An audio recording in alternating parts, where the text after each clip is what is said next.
with Reverend Glenn. Recording in progress. Okay, we are recording.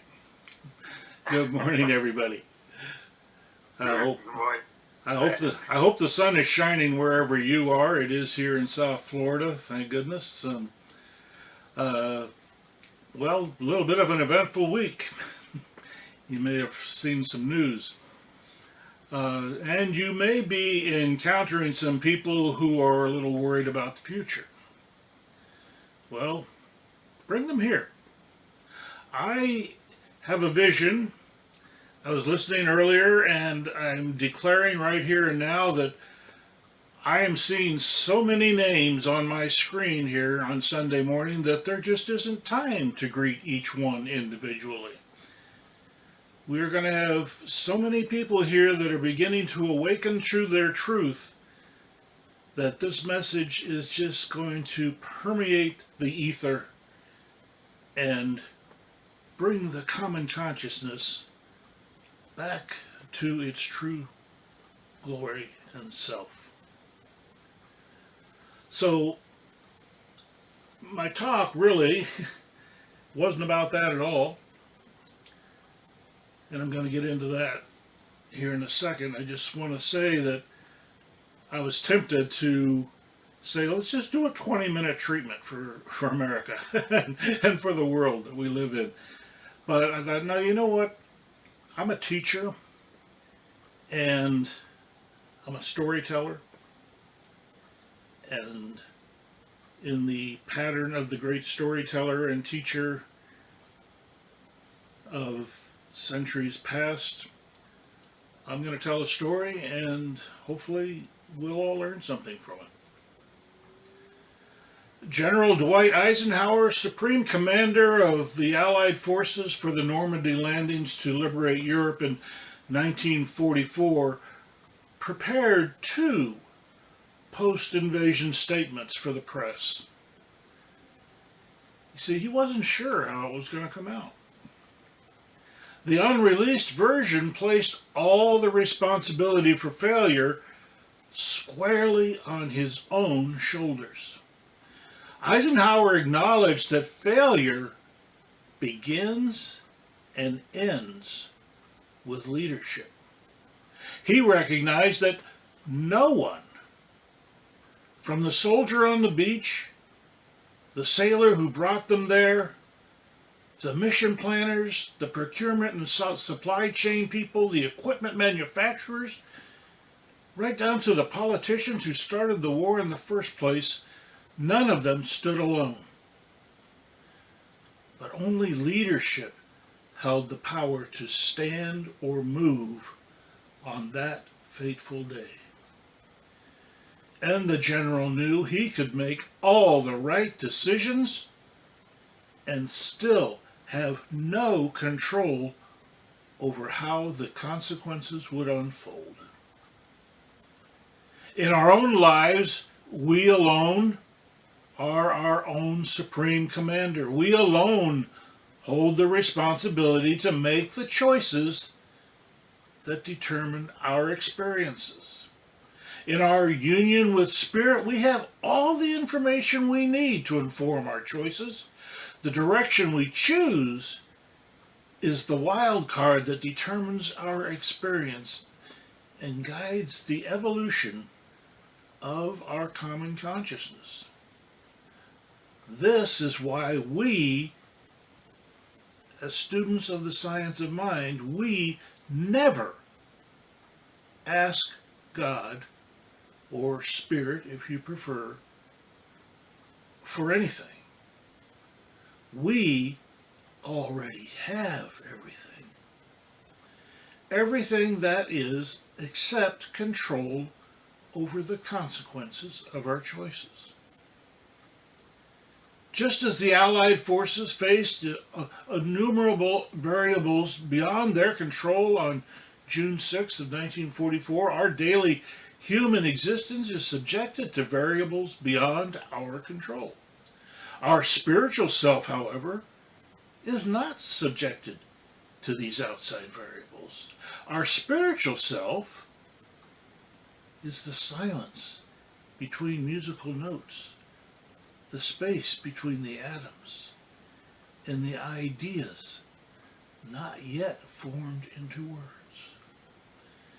In the waning days of the election just past, I prepared in my mind two statements I would release to myself, depending on the outcome of events over which I really had no control. The first, the easy one, would be released upon word of a hoped for outcome. Like many of you, I have people in my life who oppose the candidates and policies I support. I have given up any hope of ever understanding their motives, but can never give up hope on loving them. My message in the case of victory is a simple one I trust they can understand. I simply was recalling a story from the book of Luke in the Bible where the teacher Jesus tells of a boy who begged his father to grant him his inheritance so he could strike out on his own and escape the traditional life he was otherwise destined to be trapped in. Unaccustomed to having so much wealth at his command, the boy soon fell prey to promises of pleasure foisted upon him by those experienced in taking advantage of the ill-informed.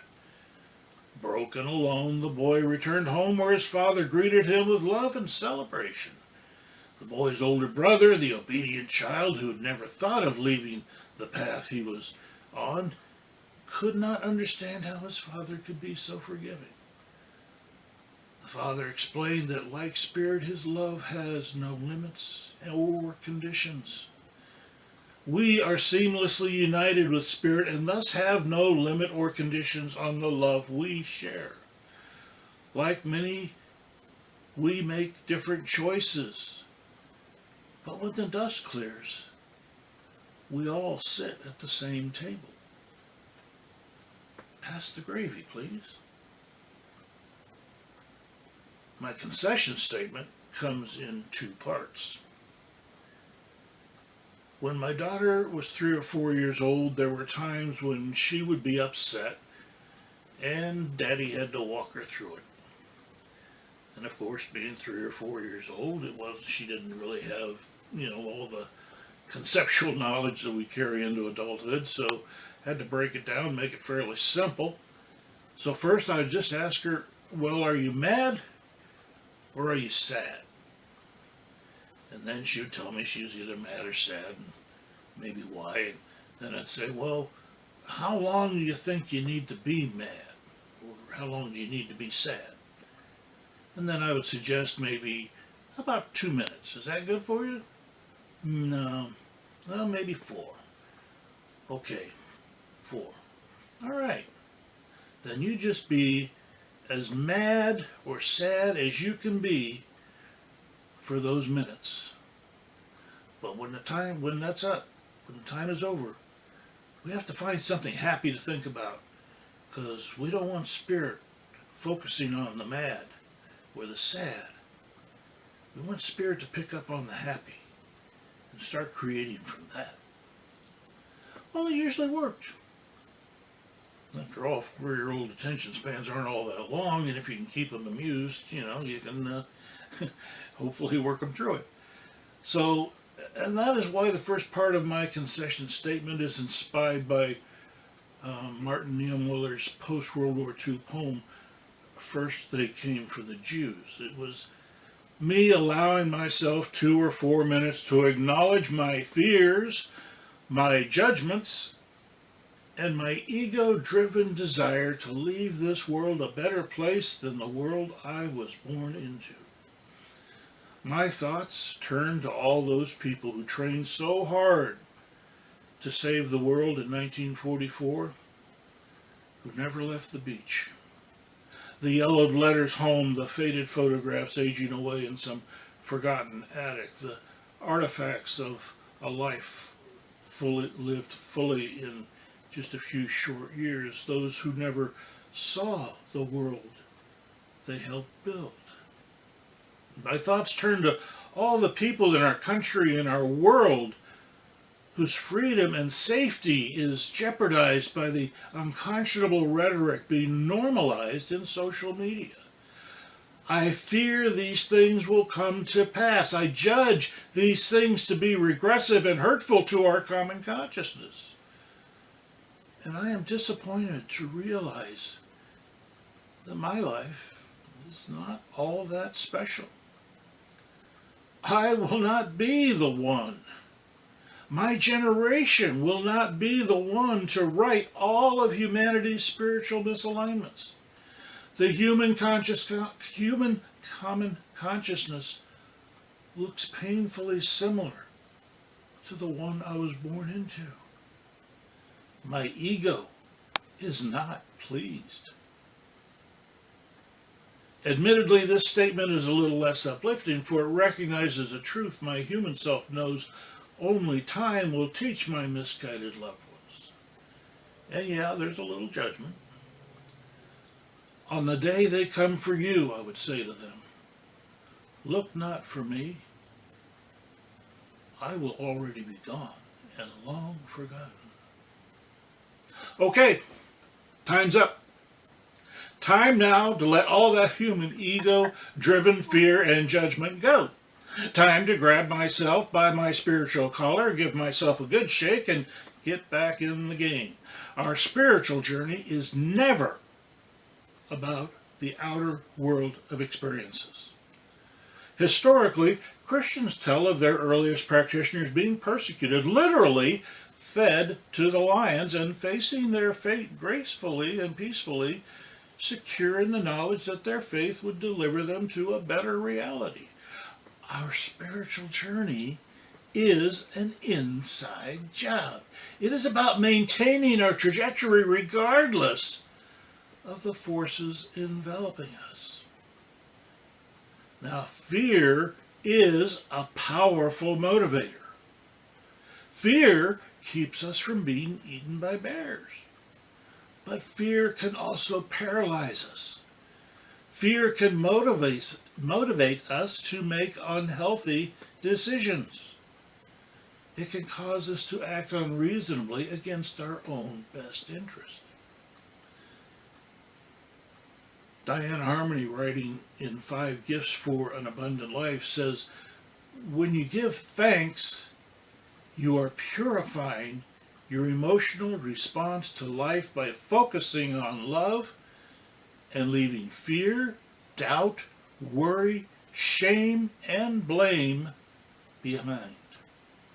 A classic 5-step spiritual mind treatment includes gratitude as the last step before releasing into spirit our statement of belief. Everything we do relies on gratitude to energize spirit into action. We are unable to hold fear and gratitude in the same hand or in the same state of mind. Gratitude is the sunshine that wipes away all thoughts of doubt, worry, shame, or blame. Gratitude is the basic principle and we acknowledge gratitude every day with our spiritual practice. When we focus on love, we are blocking everything unlike spirit from our experience. When we buoy ourselves by reinforcing our unity with spirit, we nudge the common consciousness ever so slightly. And the course of human history evolves in kind. We do not need to pray or treat for a specific outcome. We do not need to know how spirit will move events. We need only pray and know that water rises from the bottom of the well. So we need not fear the depth.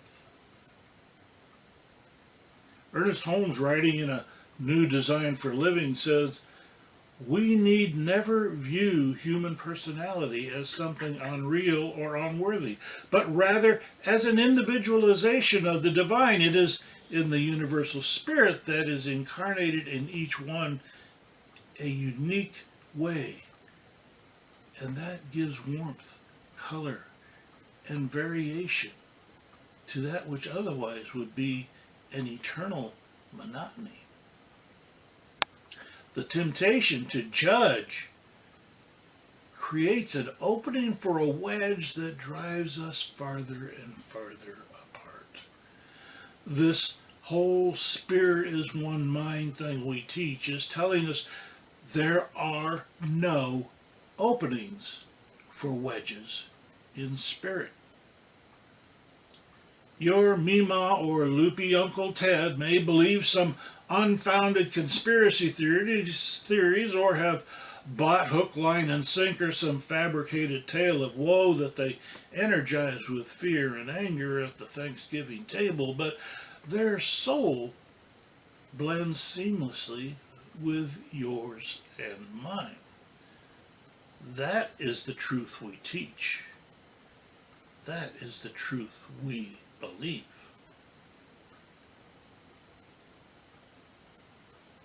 Raju Ramanathan, writing in Souls from Mercury, says, "Truth is that which does not change with time and space." Our seamless connection is how our taking spiritual care of ourselves bends the common consciousness back toward its spiritual whole. Truth is changeless regardless of misguided efforts to obscure it. You know, we can mix oil and water together, heat and agitate the mixture, and you will have something neither oil nor water. Set the mixture aside and give it enough time, and you will find both water and oil have returned. They were never gone, just confused, like Mima and Uncle Ted. It is our difference that keeps the game interesting. Spirit is not capable of judging us, or Mima, or Uncle Ted, but Spirit needs all of us to fuel its insatiable need to create and evolve. Havas wrote, "Even after all this time, the sun never says to the earth, 'You owe me.' Look what happens with a love like that. It lights the whole sky." Spirit just keeps rolling along. The dinosaurs roamed the earth for millennia. No more. Humans have only been around for a few hundreds of thousands of years. Empires have come and gone. Borders shift with the sands of time. As American philosopher, comedian George Carlin reminds us, one day it will just be the earth and plastic bags. Spirit and the common consciousness will still be rolling along. My ego is comforted by knowing this game is timeless. The number of toys we acquire counts for naught. Spirit is like a parent playing tennis with a 4-year-old. It isn't keeping score. It just creates joy and declares the child a winner. And following Spirit's example, we do not ask for anything. I was watching an episode of the TV series Lioness the other day and noted with interest a scene where the lead character had come down in her helicopter into a fire base in someplace in the Middle East where all hell was breaking loose, and everyone was arguing about this and who was doing that, and she said, wait a minute, wait a minute, wait a minute. I am the highest ranking officer wherever I am. I am the highest ranking officer wherever I am. And so too are we the highest ranking officer in our own life. We declare joy, we declare love, we declare we are one with Spirit and experience life as Spirit, devoid of fear, doubt, and judgment. This is our truth, and truth is unchanging. So, in all gratitude, if there is a final word to be said, let it come from another American president. Most of us agree was one of the best. Abraham Lincoln. He stated, elections belong to the people. It's their decision. If they decide to turn their back on the fire and burn their behinds, then they will have to sit on their blisters. Thank you for your attention this morning. I greatly appreciate it.